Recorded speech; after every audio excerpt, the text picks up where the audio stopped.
বাবা হারানোর যে ব্যথা, এই ব্যথাটা আমি তোমাদের মাঝখানে থেকে ভুলে যেতে চাই। আর সেদিন তাই ভাবক কবি বিজয় সরকার গান করেছিল,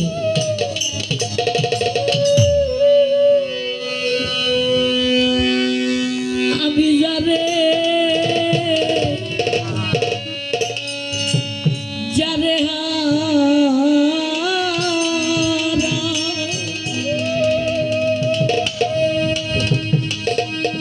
আমি যারে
তো কিছুই না আমার হাতে থাকে,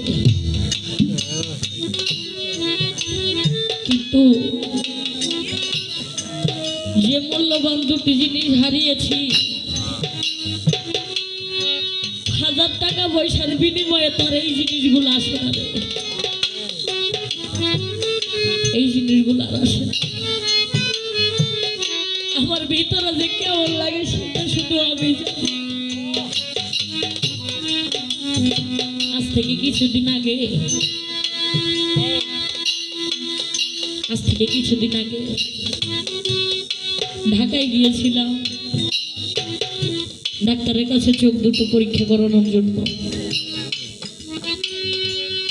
চোখ দুটো মেশিনের ভিতরে দিয়া ডাক্তার আমার মাকে আলাদা করে ডাকিয়ে নিয়ে বলে, মা তোমার ঝড়টা আর কোনোদিনও তোমাদেরকে দেখতে পারবে না। আমার ভিতরে যত আশা আকাঙ্ক্ষা ছিল, মানব কুলে জন্ম নিয়ে আমার সমস্ত আশা আকাঙ্ক্ষা গুলোই মিথ্যে হয়ে গেল।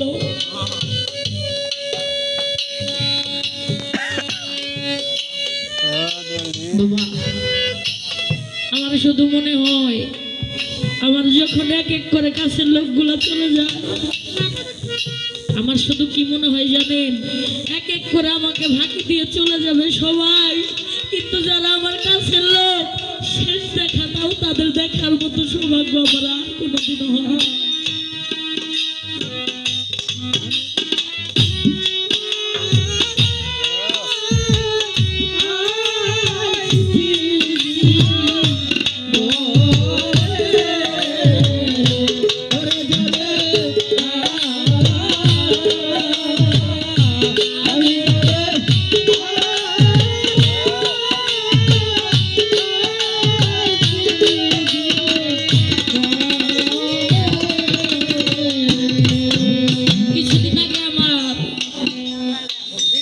কিছুদিন আগে আমার যখন দাদা মারা গেল, কাতারে কাতারে লোকজন দাঁড়িয়ে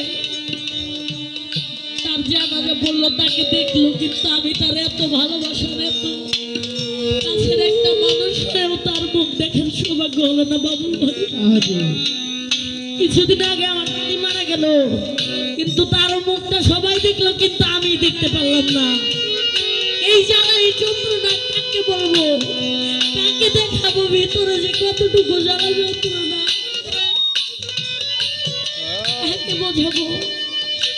এই কথা তারাই বুঝবে যারা, যাদেরকে বিষাক্ত সাপ দংশন করেছে বাবা, আর যাদেরকে কখনো বিষাক্ত সাপে দংশন করে না, ওই ব্যক্তিটা কোনোদিন বুঝতে পারবে না বিষ জিনিসটা কেমন হয়।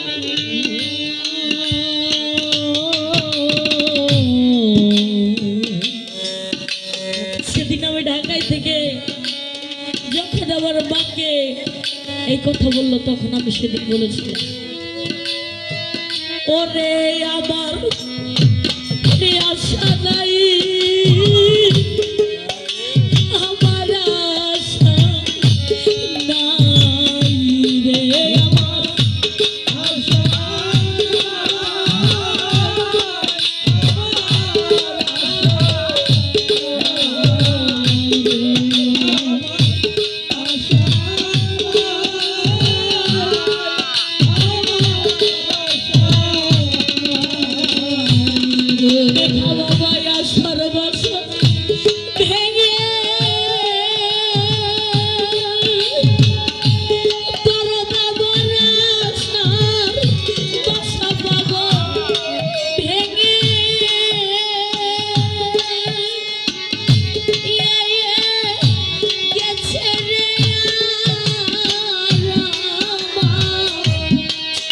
Yes.